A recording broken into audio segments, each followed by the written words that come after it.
and it was Christian background. My dad is a pastor, he's a preacher, and my mom is a teacher to date. So the environment wasn't bad. It was actually so good. But the problems started. The things that led to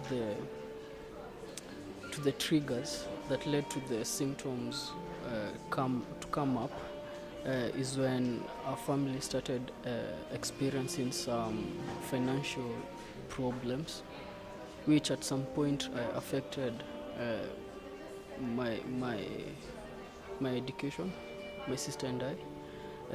Especially for me, talking from my perspective, because I was a smart student. I was top in the class, so school was one thing that was so important for me. So when these financial strains came in, it led to a lot of stress. And yes, I was young, but I didn't know what that was. But right now I understand that it was stress. And it got to its peak when I was in class 8, just before sitting for my KCP. That's when it got to its peak because I was stressed out. My performance was low, and there was too much expectation. And then I knew things were not well at home. Like all these things combined brought about a lot of stress, and that's when I remember. That's when I first harmed myself to relieve the pain, the stress that I had. For some reason, it felt that was the only way. So I remember in class 8, that's when I started self-harming, and I did it once, and then after that, the first time I did that, I used a compass, a pair of compasses, and after that, I started even punching walls, punching my locker, banging my head against my locker whenever I was agitated or I felt frustrated. So it escalated. By the time I was getting to Form 1, Form 2, now I was into cutting. I was really cutting myself. If I got stressed to just a little bit, I would just cut myself. And it got to a point where I couldn't do without cutting. And in all these scenarios, maybe your parents, what were they saying about this? They been told what you're doing? They didn't know. They didn't know what was happening. They only knew several incidents when I was in primary school, or was in some cases of indiscipline, fighting in particular. I was fighting a lot. I was involved in a lot of fights in school, and it was I think, from when I look at it right now, and from the understanding I have right now, it's because I was projecting what I was feeling. Like I was just projecting what I was feeling because I didn't have anywhere else to project what I was feeling. I didn't understand what was happening to me. So my behavior, how I behaved, was just me projecting what was in the inside, what was hidden in the inside. Because I remember in high school, all these things changed. Instead of me projecting outwardly, I was only projecting it to myself. So that's how I ended up now, like really self-harming. So whenever I got stressed, I would self-harm. Whenever I felt suicidal, because I couldn't gather the strength to take my own life, I would slash myself. And it got to a place that it was so severe, I would make like really deep cuts that would stay for long, like wounds that will stay for long because of how deep it was. So, but it got to a place where I actually attempted suicide in school. That was the first time you attempted? Yeah, that's the first time. That was in high school. I remember my grades were now shooting downwards. My grades were just plummeting, and I was being bullied because I was cutting. I was being called a devil worshipper in a cult. And when the teachers found out, they even said that I'm recruiting people into satanism just because I was cutting myself. And also because, I would even depict my pain on paper. So the drawings I would make, they were just about death, suicide, pain. The poems I was writing, they were just about pain. And the thing that I didn't know at that time is that I was actually going through depression. So when all these things, the pressure was too high and it was too much for me to bear. So I remember I went to the dormitories and nikachukua, like, hata sikutumia kamba. I just used my tie. I tied it on the raft and I tried hanging myself, but I couldn't complete it because the bar just snapped. Hiyo mbao ilivunjika juu ya weight. And when I woke up, like after, I was unconscious because I was choking. Niko a choke, and I was struggling. That's how it snapped and all. And I remember when I was waking up, I was actually frustrated because it didn't work, and I want to be nataka hii kitu iishe. I was so angry. So since that day, I was trying over and over again. So that the moment you tried to kill yourself first, then you dropped from the ladder. How was the reaction of your fellow students? It's only one friend of mine who knew, and he tried so much. He tried his best to keep it away from other students, and he would always check up on me. And at times he would even introduce me to the school counselor. But they did their best, but I needed more help.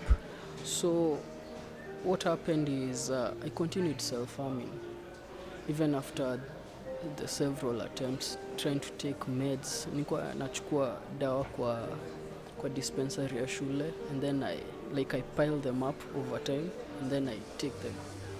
And then and nothing would happen, and so it got to a place where I was so frustrated. Now the cutting was now even more severe, and that's when the teachers realized.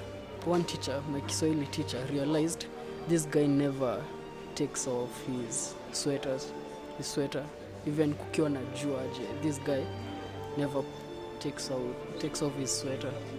So that day alinikazia sana. He was like, Brian, you need to take off your sweater, take it off right now. Nikakata.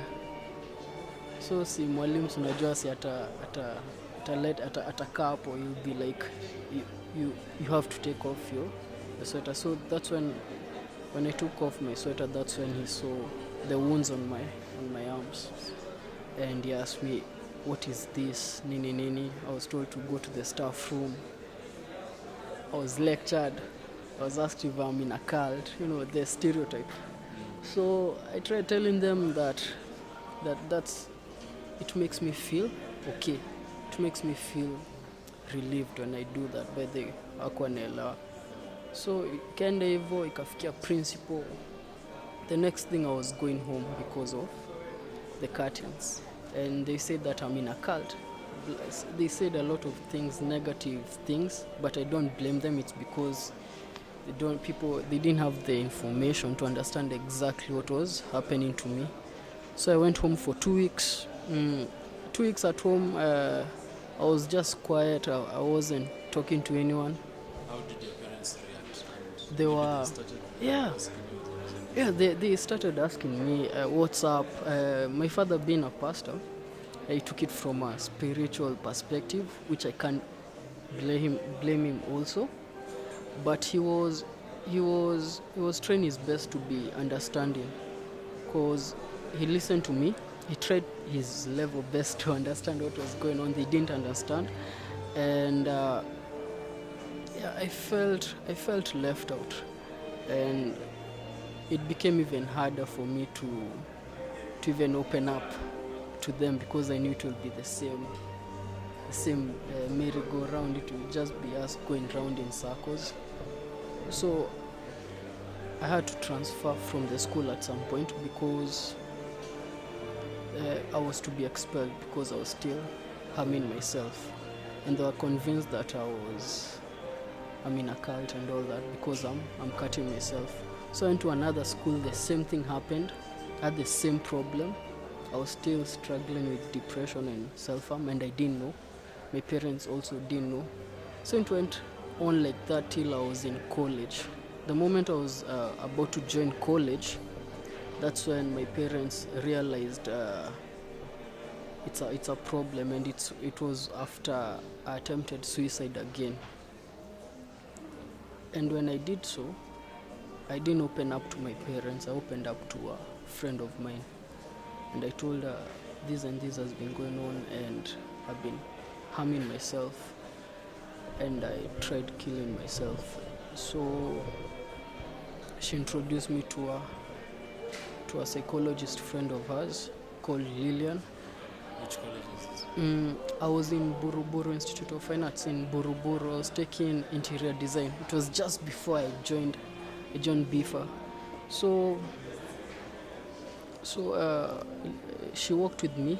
She made me understand what was happening with me. That's when I came to understand that it was depression, and I realized it was something I was reading about a lot on the internet. So she then referred me to a psychiatrist who did some assessments. We even went with my father, and that's when I was diagnosed with bipolar 2 disorder, which is a mood disorder. But at that time, the depression wasn't detected at that point. But also, bipolar 2 exhibits a lot of depressive episodes. So that's most likely why they didn't detect depression at that time. So after that, I was on medication, therapy. I started new routines. I even changed my diet. I stopped drinking, because I was actually drinking. I was involved in a lot of activities that would give me some rush. I would do daring things. I was daring, and I was overly energetic, so I would do things that were, had a rush to it. So I had to stop all those things so that I can be able to, concentrate on myself. So I was on medication. I concentrated on art. It was part of my therapy. Music also, and it went on like that, and till to date. So the moment you started seeing a psychiatrist, and you decided you want to change, how hard was it, or how easy was it for you to just decide I'm not drinking anymore, I'm not doing this and this, I'm not trying to harm myself? It wasn't easy. It wasn't easy. I had a good support system. People were I was accountable to. People would check up on me, and they would be like, "Hey, Brian, how have you been doing?" I had those people were always there with me, like my dad, my mom also, my sister, and a few friends of mine who would always, check up on me and would spend time with me. And because it wasn't easy. It's not easy. I won't lie to you, because I was depending on that to help me feel okay, to feel normal, as people would say. So I had to leave all these things and now move to something new. Medication, and a total change of my lifestyle. But at some point I actually left my meds because of the side effects. It's slow, because when you start your medication it kind of slows you down. It has you become a bit sluggish, and you sleep a lot, you gain weight. So at some point I secretly left my medication, and I found myself, I went back to depression again. So I had to go back to medication. So it's a tug of war. It's something that needs a lot of discipline. It needs a lot of discipline. So after all that, after seeing, of course, rescheduling your life again, did you later join the college? Yeah, I didn't go back to college. I dropped out because, again, when I stopped my medication, things got worse, and I attempted suicide again. And this time I almost lost my life because I cut too deep on my wrist. Like, I made deep cuts on my wrist, and then I was bleeding out. So I ended up in hospital. So after that I couldn't go back to school. I just couldn't go back and face people. Singeweza kuhandle your pressure. So I went back home. I stayed home for like, I think, a year. So what were your parents saying? My parents were so supportive. They really wanted to know and to learn, like, what's depression, what's bipolar. Especially my dad. My dad was so, alikuwa na your curiosity and interest. And by the time I was coming back to Nairobi, I knew my parents had my parents' support. Also, my friends stood by me a lot, and